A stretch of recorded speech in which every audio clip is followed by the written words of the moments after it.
Pick a card, any card. If it comes up Stephen Bargatze, you're looking at a joker and a king of dads. His unusual last name is now a household name nationwide, thanks to his eldest child, the superstar comedian he still calls Nathaniel. I can call him Nate. We can call him Nathan now, but Nathaniel is who we are. The world has him. Is that on Nate. his Christmas stocking, like Nathaniel. going down the side? Yes, he'll say it, yes. And I think my wife's always still a Nathaniel, anything like that, but we can live with Nathan. I didn't want him to ever look back and go, I wish I'd have done that.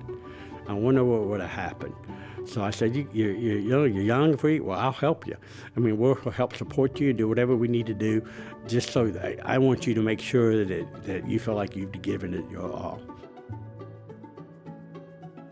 Stephen Bargatze, the father, is every bit as clever as the son. He's been fine-tuning a magic act for decades and actually got his start as a clown.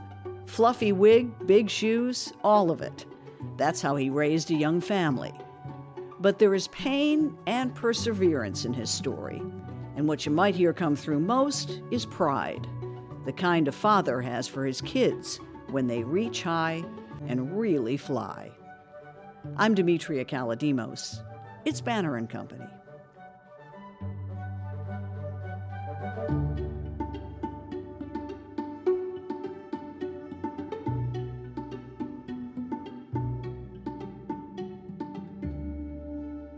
I saw you perform the other night, and I was blown away. Why did I not know about you? That's a great question, because I've known about you for a long, long time. And I've told you, I think, before, though, but when the Olympics was here, you actually were doing something on the street, and you interviewed my daughter, who was probably about 6, I don't know the exact, little. She had made a torch, and you interviewed her, and she made on the paper and everything. Wow. So we've known about you, my family has, grown up with you. Well, that's wonderful. Full circle, I guess. First of all, let's talk about your last name. Okay. It's Italian, right? Yes, ma'am. And I think the world has been mispronouncing it until recently, right? Yeah. I think that we even probably mispronounced it. The original one was with a P and a Z-I, Bargatze, and there was no R at all. And so this is all stuff I've been told. But then they added the R and dropped the I and made it an E back maybe when it wasn't always great to be Italian. And so they came here, 3 brothers, and there still is some that have an I up north that still spell it that way. Oh, really? But it's kind of like Jimmy Fallon called Nate Bargatze or whatever wrong. And we just kind of had a meeting go, I guess that's our name now. And we just decided to go with whatever he said. So figured we wasn't all that stuck to it. But and it's Bargatze. It means something too, doesn't it? I don't know what did it. Did I think it means little boat. Did not know that. There you go. How did you find that out? I got my ways. I do my research. Maybe we came over on a little boat. Maybe I so. love that. I love that it means that. That is awesome. You didn't have the world's greatest childhood, though. Tell us a little bit about growing up and the things you've overcome. Well, I just, my wife always reminds me that I grew up when everybody had it kind of rough. Parents, they raised people differently and everything like that. But my mom had a troubled teenage and life, and she just had a lot of problems and stuff. And nobody as a kid, you don't understand that right. And everything. And so I just knew she didn't like me, and we just never really got along and stuff, and we fought all the time. And I felt like she hated me, and she probably just felt like I was just really mean and hard on her and stuff like that. It was just my way of trying to cope with that. But we just had a whole lot of problems, and I ran away. I tried to even take my life to hurt her when I was a teenager. And so it got really violent and stuff. I got beat up. They enough to had to have surgery from her pushing me down some steps and broke my collarbone and shoulder and everything. And but we were able to figure it all out. I mean, believe it or not, on the day before she died and stuff. I was so blessed. It felt like I'm talking about my mom so much. I ended up running away, and I didn't know this. I had no relationship with my dad much. He drank, was an alcoholic, and just struggled also sometimes dealing with her. And I found out after I tried to do my life, I ended up in a hospital, and he called Ronnie Bargatze, who was a Vanderbilt coach here in Nashville, and told him that I was in trouble and could he help me and help Ronnie. And I never knew none of this happened. Really? All I knew is, not until my dad, till not long, Ronnie told me. And I just thought he just showed up one day. And I was kind of on the streets in Louisville. I kind of got out of the hospital and just went out and was finding places to go. And then all of a sudden Ronnie showed up, and I needed a place to go. So I said, all right, I'll go with you. And I came down here. And that's when everything changed. You know, he was a good Christian man. He had a great life. He had a wife, Melinda, and that was sent from God to me. I mean, she was the neatest. She taught me everything about life and how to be a person. I remember I lied to her one time about where I was at, and she cried. And I just remember going, just hit me, pick up something and beat me to death, and I'm fine, but don't cry. Don't make me feel, right. That was horrible. And I knew I would never lie to her again. And I never did and never would. And so she just showed me unconditionally love and to do it. And it just showed me how to be a husband and how to be things. I learned everything from her and Ronnie both in their lives. And if it wasn't for them, I always say people don't get the credit. There would be no Nate Bargatze if it wasn't for Ronnie and Melinda. Was Ronnie a blood relation? Yeah, he was great. My dad and his dad were brothers. And my dad helped Ronnie with sports, and Ronnie was a great sport, a great athlete, and my dad bought him his first glove. And so they were really close, but my dad, he had lost an eye in Korea and then started drinking and all that stuff, and they lost contact with each other, but kind of still enough to do that. And they would send me here every summer, and I kind of stayed with Ronnie and them as a kid. But I always felt like my parents were getting rid of me for the summer. So I came down here by myself, and my whole family would stay there, and did stuff. I remember, coming home, there'd be a big family portrait over the couch, and I'm not in it, and it was stuff like that. And they would do things like that to me all the time, and I wasn't smart. I was bitten by a bulldog. My dad had taken me into a bowling alley and accidentally let me go in the wrong door. He thought it was a nursery, but it was where guard dogs were. And it looked like they looked the same, but it was should have been locked. But I got in, and I don't remember nothing, but I was attacked and tore my face, my mouth, and part of my tongue is why I talk funny. And I kid around, but it's the truth. I had 6.5 years of plastic surgery, the kind that makes you handsome. And yeah, it worked. Yeah, tremendous. It worked great. I'm glad. It's hard to tell on the radio, but it is good. But I think they take skin from and rebuild the face. Most of mine is my butt, this part, and it looks great. But I do have bad breath. I have to deal with that a lot. But other than that, so I was the kid in school. I stuttered. And stammered, and I would get nervous when I had to read the sounds I just can't make, and so I would get really, really nervous, and then because of that, I was put in special ed, and I thought I was stupid, and just kind of gave up on school. They figured, oh, you're stupid, you're dumb. You're not. My brothers and sisters were very smart. I was also left-handed, and they wouldn't let you be left-handed, so they used to hit us and beat us. So again, as a kid, you don't think that it's okay to be left-handed. You think something's wrong with you. Right. And so it was just another thing that I thought was wrong with me. And so, I had to deal with kind of all of that. And but we're coming down here, and one of the deals with Ronnie is going to church and everything. And then, I accepted Christ pretty young at 19. And of course, it changes anybody's life and everything. And the first thing I did was to go home and to tell my mom she was going to hell, which is not a good thing to do. And so it just made, I didn't know how to do it. I didn't know how to share faith with anybody. And I just thought, you need to know this, and it's important. And because of that, that made our relationship even worse. So she couldn't even be around me. She didn't want to do anything. Thought that then she never really knew. Maybe met Nate a couple times. Never seen him perform or anything, or anything. Never seen me perform. Never been a part of any of my family. I got 7 grandkids, and she would come here and see my brother. Never walk down the road and come see my family. So I tried, but then at the end, God opened the door. She ended up with COVID, and she was passing away. And I always say that, I got into the hospital. And back it was 2020, they wasn't letting people in the hospitals, and you had to be on the list, and I wasn't on it. But I just remember going up there, and a new kid that just walked up, and I was first in line. It was really early in the morning. And he looks up, he goes, what's your name? And I said, Bargatze. And so he's looking, he goes, how do you spell it? And I go, like it sounds. I like doing that to people too. Yeah, you can do it way perfect. And he panicked, and somebody said something, and he just said, go. And I just remember thinking in the back of my mind, I just thought, look how good God is.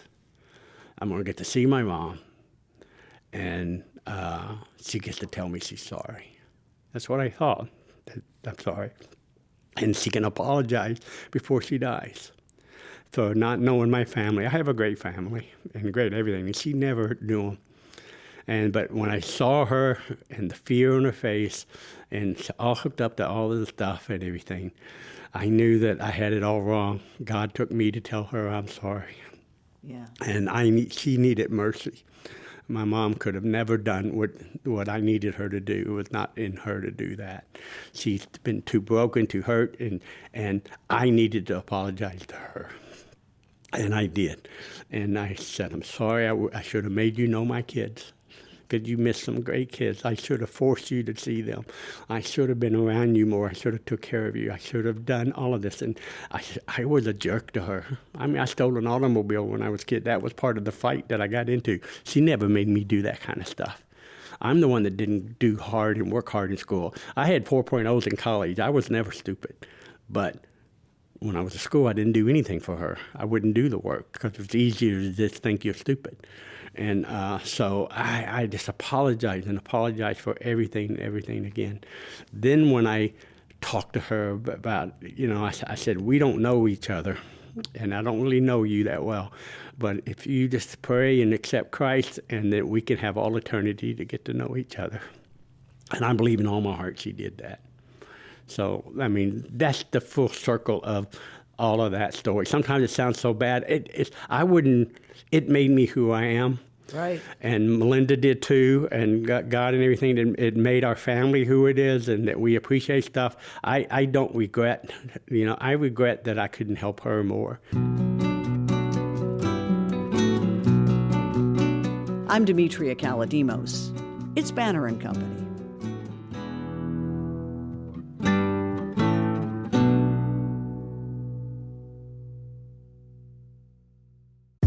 Big news. Sephora is now on Uber Eats. So if you find yourself facing a beauty emergency, like needing a last-minute gift, or you're just out of your favorite mascara, again, don't panic.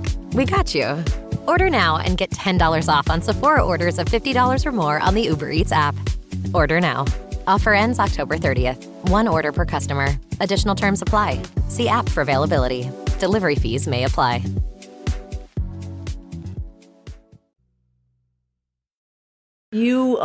You for sure, at least America thinks and probably knows that you've been a tremendous father. No, very kind, very kind. You've raised some successful and wonderful kids. I really have. But we have 3, not just Nate. Right. And each one of them, Nate does what I do at a way higher level than I ever did. did you teach him? No, just by being me, just around the house.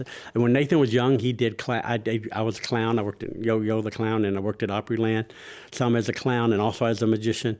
And I would take Nathan on shows with me and dress him up. We got some great pictures of Nathan dressed up as a clown working with me. He would mess things up. He'd get but he was such a funny kid. He was so funny.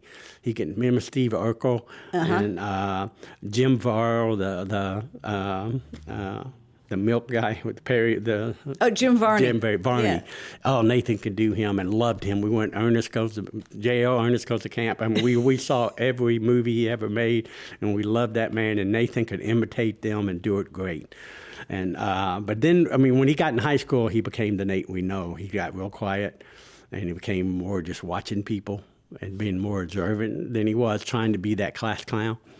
But if you see the Saturday Night Live first one, and he did a skit, again, because I love Hallmark movies, and I still do, so they made fun of Hallmark, did a Halloween one.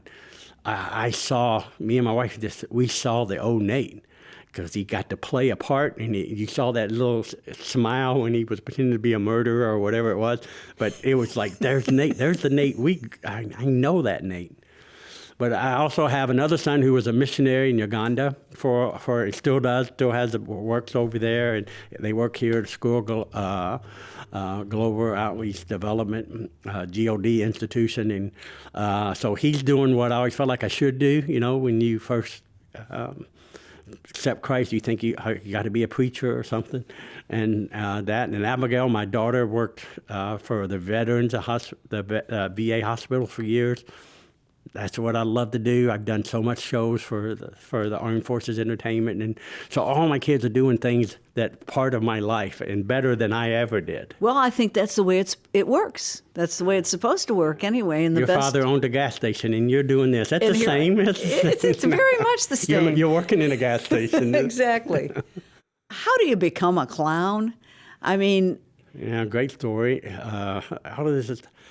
I had a teacher in one of my classes that was helping me to read. But what happened to me is I was in McDonald's. I had a teacher that showed me some tricks, and I liked it. But I was in McDonald's here, and the guy named Tom Hardy was a teacher at McGavitt High School. And he was Ronald McDonald. And Ronald McDonald had a magic show called Miles for Smiles, or it's a magic show, and they would do it in the parking lot of McDonald's. So I'm just at lunch one day, and he's out there, and he does a trick that I do today. And where you tear the newspaper up, you saw it. Mm-hmm. And I just remember going, how in the world? I said, no, he tore that up. And I decided I had time, I'll wait in line with a bunch of little kids. And I'm 17, 18 years old, and I'm just going to ask him. I wanted to ask how you do it, but I didn't do that. So I just waited, and I didn't, sometimes I get bigger kids that want to know magic, and they'll get up there, and when I was a clown, they'd step on your toe and go, hey, boy, be mean. I'm not helping you. Or go up to me and say, I know how you did all that. Well, would you tell me how you did all that? No. You be nice. And so I was very nice to him, and I just said, I don't know, your magic looked real. And I just said, do you have to be born to be a magician? Is that what I really didn't understand? He said, no, it's like they read books. And I just remember going, at that time, I had not gone back to school. And I just remember walking away. He goes, what's up? And I said, well, I'm not a good reader. And he goes, oh, man. And he goes, let me show you something. He showed me how to hide a card behind your hand, how to make it disappear. He said, I'll be at this McDonald's next week. Practice that and come see me. And so all week I just did it. And the next Saturday I'm there doing it. And again, because I was stammering and stuttering a lot back then, still, even at 18, if I got nervous, so he said, put the clown mark up. So when he did, if you look at Nathan's album, Yelled At by a Clown, you can find it. You will see me as a clown. It's probably illegally a whole lot Ronald McDonald because I was copying him. So I made my own wig, but I put the makeup on exactly like he did. So I would do it when he did it. I would get dressed and to do it. And it gave me the courage because clowns can talk funny. And it was okay to talk funny and be a clown. So I wasn't embarrassed. People would say, I love your voice. I mean, other clowns ask me how to do it, and I tell them, get a dog. And it's the only thing I know. Get a mean dog. And you can be just like me. But so it was really to do that, and that's what gave me, and Nathan kids about that. He says, how long do you want your dad to be a clown until you're about 12? When your friends start saying, does he still do that? And you say, no. But, and that's about how long. It just got to be, I always loved magic, and Tommy did too. And so I wanted to take the gloves off and to do that and do adult. So I would do clowning in the day, birthday parties, and at night I would do what you saw. And so I just started mixing it up until eventually I didn't need the clowning that much anymore. I could get away from putting the makeup on. Did you ever work with animals and magic? I mean, you got to have a rabbit to pull out of the hat, or do you? Yeah, they pee in that hat, and that hat's way more expensive than rabbits were back then and stuff. I just bought a new hat, and they're about $500. I'm not putting a rabbit in there. But I didn't work a lot, but I would rent rabbits. There was times rent a rabbit? Yeah, you didn't even know you could do that. No. There's a guy named Jay Luthi. He lives here. He's a great magician. He used to rent rabbits, for $5 a day or something. You could go get his rabbit, and they were already trained to do tricks. So that way I didn't have to feed them or anything like that. I never did birds or anything like that. Yeah, the doves. Yeah, no, I liked it. There was a great magician, Lance Burton. I don't know if you know Lance. Yeah. Is fantastic. Lives not far from, you should interview him, Kentucky. But Lance, I went to high school with him. I'm a little bit older than Lance, but him and Mike King, also from Louisville, and where we grew up. And there was one time on the Strip in Las Vegas, all three of us was on the Strip at the same time. And we grew up within 3 or 4 miles from each other. Wow. It was pretty crazy. What's the greatest magic trick you ever saw? Oh, God. I think there's a guy nobody never heard of named Dale Ray. He was from Pittsburgh. I think he's probably the greatest magician I've ever seen because he did magic way before anybody even had any idea what he would do. He was fooling everybody. Nobody had a clue. Today we know how he did it, but back then nobody knew. And when I was young and I first saw him, I had not a clue what he was doing or how he was doing any of the stuff. But he was extremely, extremely funny. And he made you laugh so hard the whole show, and as his magic was so strong. When I kind of grew up, there was Maiden Jonathan, and there was a couple other guys that did magic. That kind of Carl Valentine, you remember? I don't know if you remember Carl. He used to be on McHale's Navy, but he made fun of magic. But it was very funny. I loved it. I'm not saying I didn't love what they did. I loved both of them. But they didn't really do tricks. All the tricks would not work. And I think that's really funny. But I wanted to be like Dale. I also wanted to be funny, but I wanted you to go, well, how did he do that? Right. Being fooled without even knowing it. And I don't like to be I'm the greatest in the world. I like it kind of happens, and I don't care, or I don't know why it happens either. It just happens. And it's almost like you're being fooled by an idiot. And so you have to go, I should be getting all of this stuff. He can't be that smart. That's the guy who I am. You were telling me, though, that early on in clubs, they would have, and maybe they still do this, someone in the room counting the laughs? Yeah. When I first tried to do comedy, back in the 80s, that's when comedy clubs were really jumping up everywhere. They were in bowling alleys, and they you can go anywhere, and they were doing it. And I worked all those B and C ones. I wasn't working the bigger name Funny Bones and all those ones that are out there. And comedy clubs kind of started with the show that called Make Me Laugh. Right. Where Make Me Laugh was such a popular show, people said, well, there's got to be business for this. So they started putting these clubs everywhere, and it was a big boom in it. But they were really big because Make Me Laugh was so fast, you had to do it. So when I first started, I would get in trouble all the time for not having enough laughs per minute. They say, you're doing, because you saw the show. What I do, a magician, you have to sign a card. You have to do this. You have to. There's process. It unfolds. It's a story. Yeah. But I always felt like my laughs. I'm not always, but I get harder and longer laughs and after laughs compared to the bam, bam, bam, bam, bam jokes. And if you listen to Nate doesn't do joke. Nate's a storyteller. And I love that kind of comedy, and I love Bob Newhart and Red Skeleton. Those are Nathan grew up with those guys, and I see them in him, and Nathan. Nathan can laugh at himself like Red Skeleton used to laugh, and stuff. We watched all of that, so I think all of that is kind of neat. I don't think they care anymore like they used to. If you're funny, you're funny. But when it first started and it was a business for people, they didn't know what else to do but do that. Yeah, you had to have so many laughs per minute, or then you wasn't coming back, or at least you wasn't headlining. Boy, he was sure lucky to have a dad like you, though, because you understood that this is not an overnight deal, that Right. You've got to put years and miles and a lot of work into this. Right. I mean, was he ever ready? Was he like, Dad, I'm over it. I'm done. I'm quit. I really, I remember, I always believed in the 10-year rule that it would take 10,000 hours and all that stuff. And I knew it was not, I mean, it was really funny because once Fallon had him on, he'd been in it almost 8.5, 9 years when he went on there. And then all of a sudden he was overnight success. He got the Tennessee Kid, he got all this stuff. It all came at once. But he had 8 years of just, you know, going, working for 3 or 4 people, going out there on the streets and doing that. So I always knew it. I remember him doing it, and what happened on us is he went to Western Kentucky, took some classes, and we got his report card in the mail, and he failed every class. And one of them was bowling. How do you fail bowling? And so I knew he wasn't going, and just went up there. He goes, I'm doing this. I'm thinking about doing comedy, and so I said, do it. You know, other people would say, well, no, go study, finish. No, I didn't want him to ever look back and go, I wish I'd have done that. I wonder what would have happened. So I said, you're young, free. Well, I'll help you. I mean, we'll help support you, do whatever we need to do, just so I want you to make sure that you feel like you've given it your all. It's Banner and Company. And my guest is master magician, former clown, and dedicated dad Stephen Bargatze. Yes, that Bargatze. We'll be right back.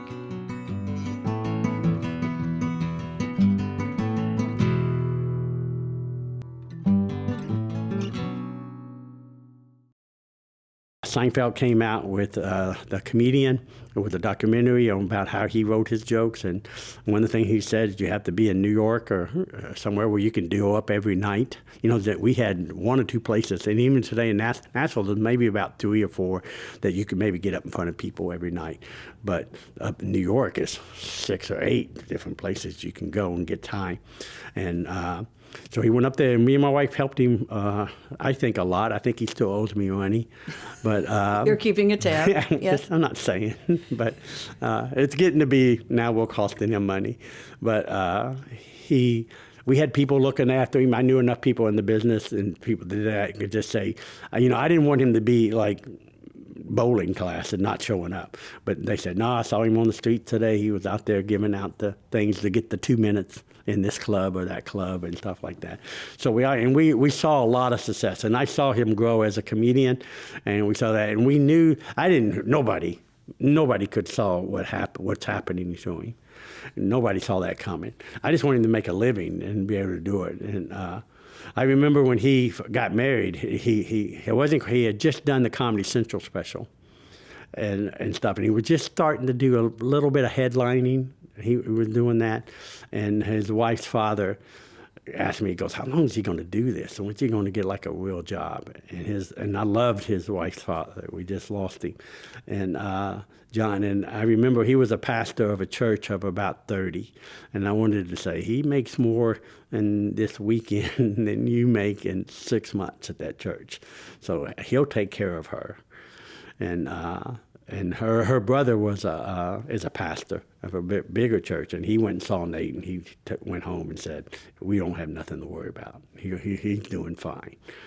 A lot of people talk about clean comedy, and it is clean, but was that a conscious decision, or is that just the way you grew up and the way you guys live? It is definitely the way we grew up, and I mean, that's who we are.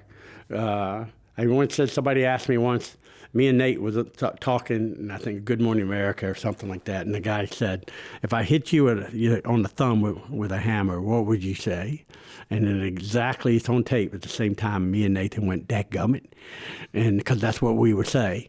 We don't, my wife, she'll hate me, she used to be a cusser when we were young. I never was a cusser. I don't know. My family and parents all were, but I just never did, and I never have. I could say most of my kids have never heard me say a curse word. They've heard their mother, but well, 1 out of 2. 1 out of 2 is not bad. But it's not a part of our nature. It's not who we are. And Nathan was never that way. He would have to constantly do that. But and he was the best part. The one thing on the most part, he stuck with his guns, and I think that's why God is a blessed. And you talked about the clean. He never wanted to be called a clean comic in the beginning, because that can be a double edge. Yeah. Somebody would go, oh, he must only can work churches. He can only work here. funny. Yeah, that's right. That's exactly right. So he just wanted to be comedy, and then when people leave, they go, well, I don't think he said any curse words, or he didn't talk about sex or politics or anything like that. So he was always going to be that guy, because he wanted to be different. And what a great way to stand out. Can I make these people laugh and have a great time and not even realize that this is happening?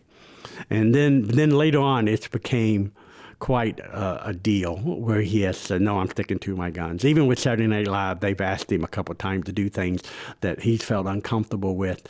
And then and good for him that he stood up and said, no, I'd rather not do that. And I'm not going to do that. And they've been great and honor all that. But does he ask your advice? I mean, he'll call me on jokes now and just say, is this funny or anything like that. What makes it funnier, or how can I be funnier? Yeah. I used to help him a lot, not as much anymore. It seemed like he's gone way beyond me. But I remember in the beginning that we had the calls a whole lot more, and there's some of the good jokes. Me and my daughter had. I don't know if you heard. There's a joke about a koi pond. We have an above-ground koi pond because we live here in Hermitage and Old Hickory. It's all on limestone. And so they got my wife a koi pond, and you had to dig a hole, and I dug for a week and didn't even get a half inch in the ground. I'm just going, I was moving rocks. And then Nathan came over, because Nathan won't tell a joke unless he's involved, actually did it. So he tried to dig, and with a pick and all this stuff. And I would never kill anybody, because I could never bury the body. And so it started, and Nathan made a 5-minute bit about it, and it's fantastic, because that's what he does.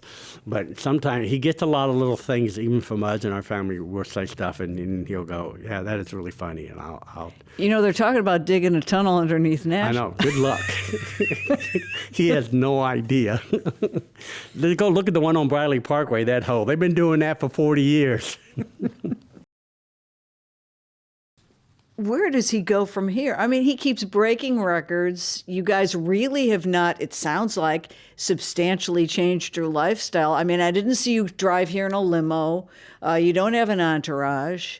You're still doing your act, and doing it, I might say, for charity causes. Still very much. We do both do a lot of charities. That's where my heart is.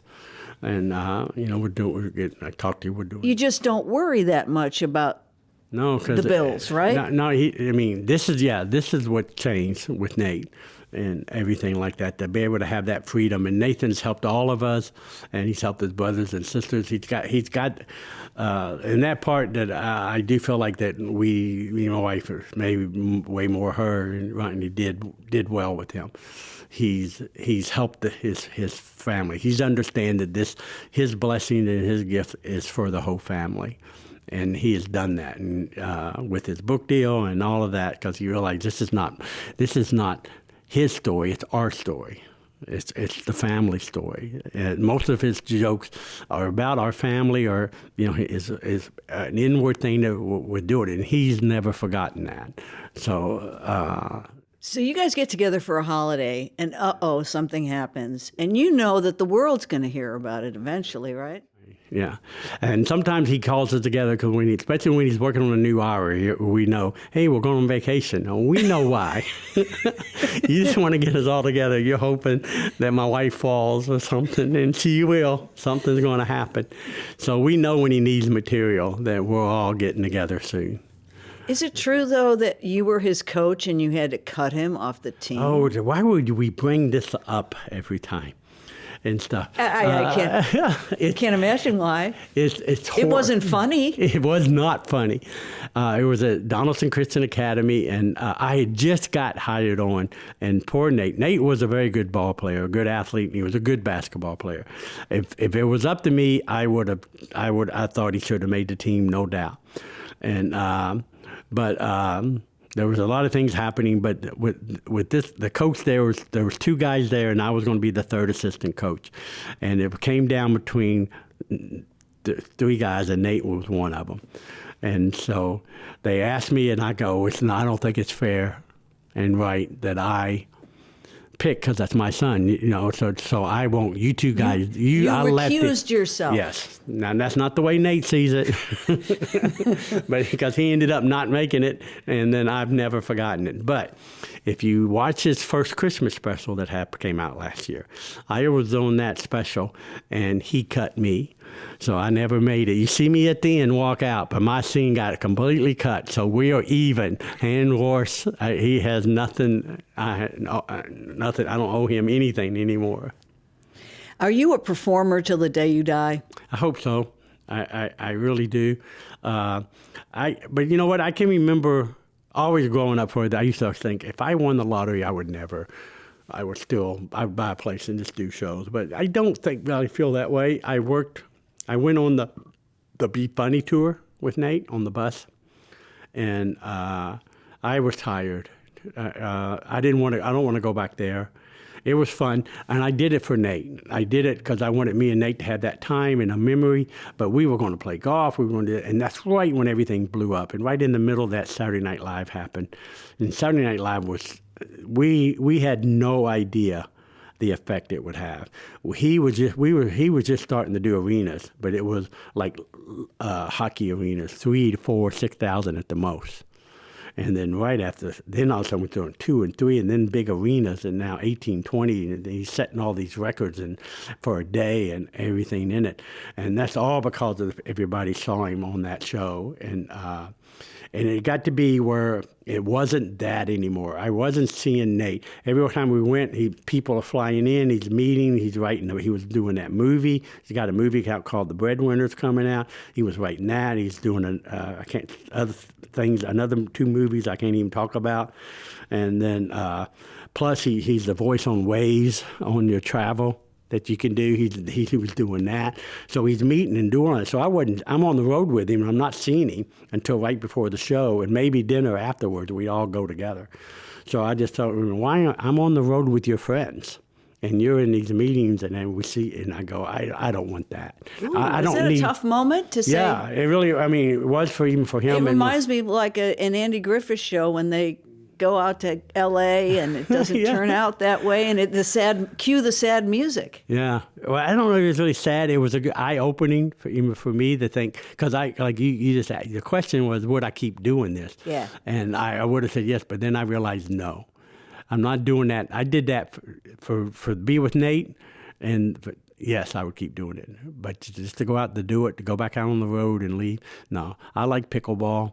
I like going to church on Sunday mornings. And you cut your own grass? No, you don't go that far. I never cut my grass. Mess these hands up? No, that's what I hope you buy that. My wife did for years. And yeah, I don't need it. I don't necessarily need the fame or I don't need the applause like maybe I did when I was younger. But I enjoy it. I love to make people laugh. I still love doing that. That's why the charity is, I'm going to say this and get a million calls for charities, but I enjoy doing it just when I know I'm not really expecting anything back. Yeah. Little Bird tells me, though, that you are going to play for potentially a larger audience. You're getting ready to film a special? Yeah, well, this weekend, I don't know when this is coming out, but I don't even know what today is, but I know Thursday I go to New York to Madison Square Gardens. We got 3 shows, me, him, and Jimmy Fallon together. That'll be a lot of fun. I'm very excited because this one's kind of the last bucket list place that I would ever think about wanting to play. Red Rock, Colorado, best place I think I've ever been, where you feel that. Of course, the Ryman and Opry, unbelievable. But now, Boston Square Gardens we did, and I'm going to do Madison Square Gardens. It'll be something special. But then in November, my daughter and son gave me for Christmas that they were going to produce a special with me. And Nathan has always talked about it. So they kind of forced his hand to hurry up and let's get dead before he dies or something. I don't know. But so on November the 2nd, we're filming it in Franklin, Tennessee. I'm doing what I didn't want to do. We talked about this a little bit because I'm old school, and old school said don't put your act out on TV. And I'm too old to come up with a whole new hour. I'm not Nate. So it's kind of like, this is it. I'm not going to get any better than what you see right here. And it'll be hard to walk away from some of those tricks if I ever do. I don't know.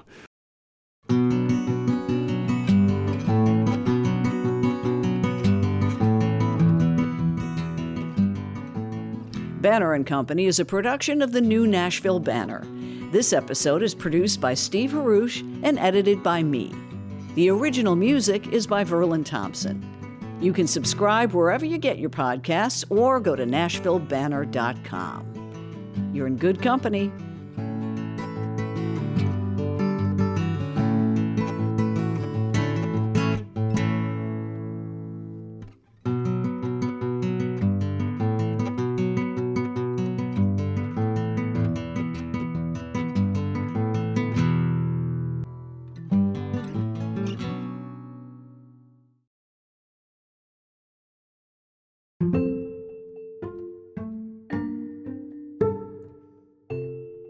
Actually, the way that we end this podcast is you choose your final question out of the fish bowl. It's not a koi pond, but it is a fish bowl without fish. It's a 1 in 3 chance. Yep.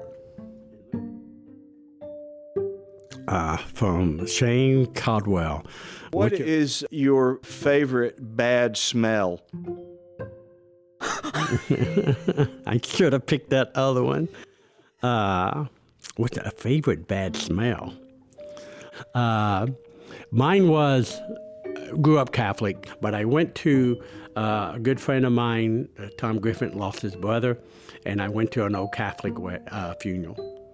And that incense that they do on the casket, ooh, that brought back memories and stuff. And I remember as an altar boy, I was in trouble all the time. I was not a good kid.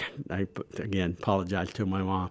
And so when I went to Catholic schools, if you were in trouble, you had to be an altar boy. And now you'd have to do it for the nuns. And they had like 6 o'clock mass. And it was about 6 miles from my house, and I had to walk there and go. But those nuns loved me, even though they beat me to death all the time. And I deserved it all, but I knew they loved me and they cared for me because I was there with them all the time. But I remember putting that incense and burning it and doing it. That smell used to kill you. But it was a really good, sweet, bad smell.